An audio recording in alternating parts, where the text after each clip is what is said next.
Hello guys, आज हम database management system पढ़ेंगे जो कि कंप्यूटर साइंस का एक सब्जेक्ट है।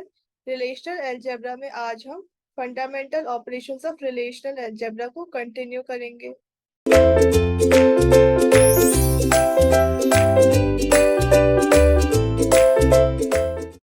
हमने कई सारे ऑपरेशंस देख लिए। अब हम देखते हैं कार्टेशियन प्रोडक्ट क्या होता है।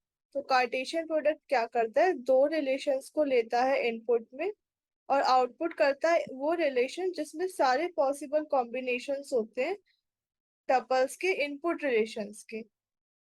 इसको हम क्रॉस प्रोडक्ट भी कहते हैं और इसको हम हमेशा इस क्रॉस से डिनोट करते हैं। तो मान लो हमारे पास दो टेबल्स हैं, एक टेबल का नाम है आर, उसके एट्रीब्यूट्स हैं ए बी। दूसरी टेबल का नाम है एस, उसके एट्रीब्यूट्स हैं बी और सी। तो इस तरह से उन दोनों टेबल्स का हम कार्टेशियन प्रोडक्ट निकाल सकते हैं। लेकिन हमें हमेशा याद रखना है कि एक एट्रीब्यूट हमेशा कॉमन होता है दोनों टेबल्स में। इसलिए ये याद रखना जरूरी है कि वन कॉमन एट्रीब्यूट होना ही चाहिए दोनों टेबल्स के अंदर। तो इस चीज को हम अपने एग्जाम्पल से देखते हैं। तो हमें यहाँ पे दो टेबल्स दे रखी हैं और इसमें क्या कोई कॉमन एट्रीब्यूट है? हाँ है, इसमें है। लोन आईडी इधर भी है और लोन आईडी इधर भी है। ये जो टेबल है इसमें बोरोवर्स की इंफॉर्मेशन है, तो इसका नाम बोरोवर है। और दूसरी टेबल का नाम है लोन। अब मान लो हमें इन दोनों टेबल का कार्टेशियन प्रोडक्ट निकालना है। हमें निकालना है बोरोवर क्रॉस लोन। तो कैसे निकलेगा? तो हम क्या करेंगे, ये वाली जो रो है ये इन चारों रोज के साथ कंबाइन होगी।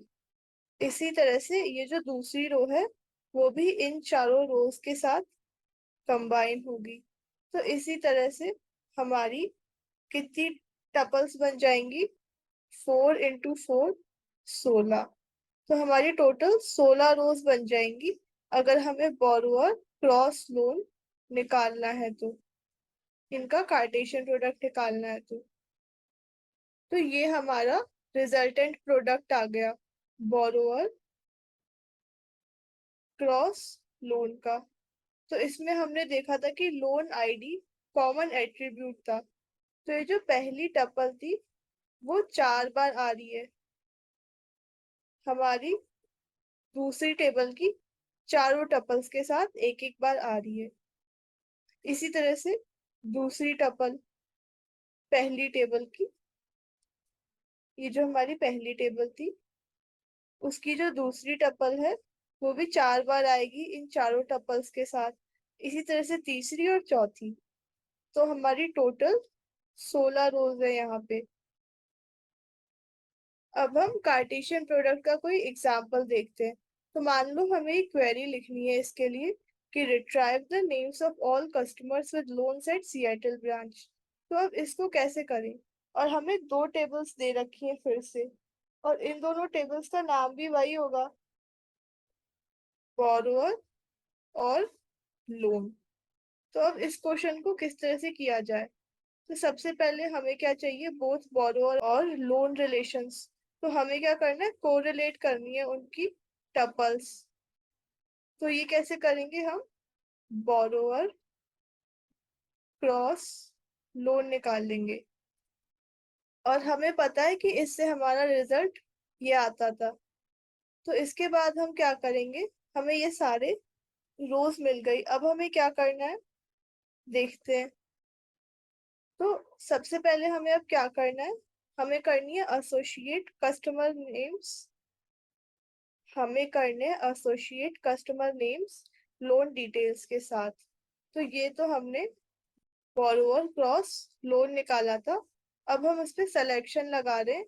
हमें इक्वल आईडीज चाहिए, बोरोवर लोन आईडी और लोन लोन की आईडी, ये हमें इक्वल चाहिए। हमें वही टपल्स चाहिए। अब दूसरे स्टेप में हम क्या कर रहे हैं, सेलेक्ट कर रहे हैं लोन्स को जो सिएटल ब्रांच में होंगे।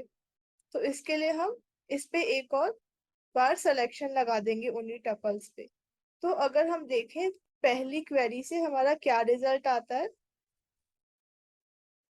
पहली क्वेरी से हमें क्या क्या मिल जाएगा, कि यहाँ पे इक्वल है, हमें ये वाली टपल मिल जाएगी। और यहाँ पे इक्वल है आईडीज, तो ये टपल मिल जाएगी। दूसरी आईडी यहाँ इक्वल है, ये दोनों इक्वल है, ये मिल जाएंगे। और हमें अब ये वाली रो मिल जाएगी। तो हमें जो हमारा पहला स्टेप था उससे हमें 4 रोज मिल रही हैं। अब दूसरे स्टेप से हम क्या कर रहे हैं, हमें सिर्फ वही रोज चाहिए जो सिएटल ब्रांच में हो। तो सिएटल में कौन सी है, ये वाली रो है बस, हमें ये वाली मिल जाएगी। अब तीसरी क्वेरी देखते हैं उससे क्या हो रहा है।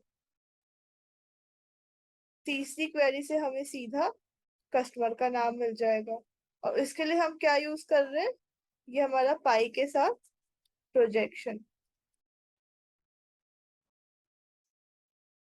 तो अब हमें इस कस्टमर का नाम ही तो चाहिए था, जैक्सन, और इसके लिए हमने प्रोजेक्शन यूज कर लिया फाइनल। तो इस तरह से हमें ये आंसर मिल जाएगा अपना इस क्वेश्चन का। लेकिन अब इसमें हम क्या कर सकते हैं, हम सिंप्लीफाई भी कर सकते हैं इन दोनों को। तो इन दोनों को हम बीच में हमने ये एंड लगा दिया ऑपरेटर, इस तरह से। इसको इस तरह से भी लिखा जा सकता है। अब हम देखते हैं रीनेम ऑपरेशन के बारे में। तो रीनेम ऑपरेशन क्या करता है, हमारी मदद करता है रीनेमिंग में। जो भी टेबल्स होती हैं या फिर एट्रीब्यूट्स होते हैं, और कभी कभी ये भी होता है कि जो भी रिजल्ट होते हैं रिलेशनल ऑपरेशन के, वो अननेम्ड होते हैं। उसमें स्कीमा तो होता है, हमारी टेबल तो होती है, लेकिन रिलेशन का खुद कुछ नाम नहीं होता। तो रीनेम ऑपरेशन से हम उसको एक नाम दे सकते हैं।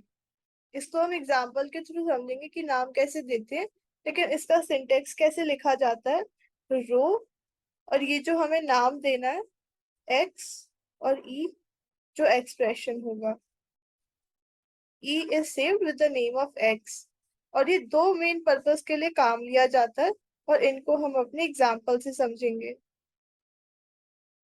तो सबसे पहले अपना एग्जाम्पल देखते हैं, जो कि कह रहा है कि find the ID of loan with the largest amount. तो जिसकी अमाउंट सबसे ज्यादा हो वही आईडी चाहिए हमें। मतलब हमें चाहिए ID L421 as a result. तो अब इस क्वेरी को हम कैसे लिखें, तो इस क्वेरी को हम क्या कर सकते हैं, हम सेट डिफरेंस यूज करेंगे इसमें। पहले क्या करेंगे, हम फाइंड करेंगे loans that have an amount smaller than some other loan, और फिर सेट डिफरेंस यूज करेंगे। लेकिन ये दोनों स्टेप्स भी कैसे कंप्यूट होंगे, इनको देखते हैं। तो हम कह रहे थे कि हम क्या करेंगे कि फाइंड करेंगे जितने भी लोन्स है with an amount smaller than some other loan. और इस चीज को हम कैसे कर सकते हैं, इसको हम कर सकते हैं, लोन का हम कार्टेशियन प्रोडक्ट ले लोन के साथ ही। तो लोन टेबल देखते हैं। तो ये हमारी लोन टेबल थी, अब इसका हम कार्टेशियन प्रोडक्ट ले इसके साथ ही।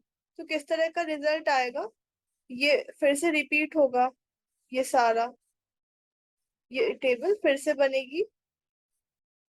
जो रिजल्टेंट टेबल होगी उसमें क्या होगा, हम 7500 को कंपेयर करेंगे, 7500 से, 2000 से, 4300 से, और 2900 से।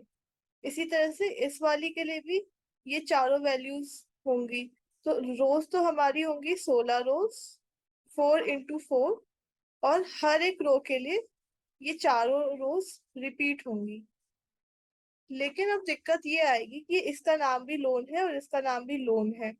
तो हम बनाए कैसे टेबल को अपनी, क्योंकि दोनों टेबल्स का नाम है इसलिए एम्बिग्विटी हो जाएगी। इसलिए हम हमारा रीनेम ऑपरेशन यूज करेंगे। तो हम क्या करेंगे, इसको इस तरह से रीनेम कर देंगे। तो अब जो लोन है उसका हमने नाम रख दिया test. Right relation is named as test. तो हमने इस प्रॉब्लम को हमारी सॉल्व कर लिया रीनेम ऑपरेशन से। अब देखते हैं कि इसकी क्वेरी कैसे लिखनी है। तो सबसे पहले हमने क्या किया, आईडीज फाइंड की उन लोन्स की जिसकी अमाउंट छोटी है किसी और लोन से। तो उसके लिए हमने कंपैरिजन ऑपरेटर यूज किया, लेस देन। और ये हमारी टेस्ट डॉट अमाउंट जो है, ये भी तो लोन ही टेबल है और ये भी लोन टेबल है। इस तरह से हमने निकाली कुछ टपल्स, और उसके बाद हमने आईडीज निकाल ली उनकी। उसके बाद हमने क्या किया, सेट डिफरेंस यूज किया, जिससे हमारा हमारा फाइनल रिजल्ट मिल जाएगा। और हमें अपना फाइनल रिजल्ट वही तो चाहिए था, L421, क्योंकि इसकी ही अमाउंट सबसे ज्यादा है, 7,500। अब एक क्वेश्चन ये आता है कि क्या होगा अगर मल्टीपल लोन्स की मैक्सिमम वैल्यू हो तो कुछ भी नहीं होगा, जितने भी लोन्स हैं वो डिस्प्ले हो जाएंगे, विल अपीयर इन रिजल्ट। तो ये हमारा रीनेमिंग का एग्जाम्पल था, रीनेम ऑपरेशन का। Thank you.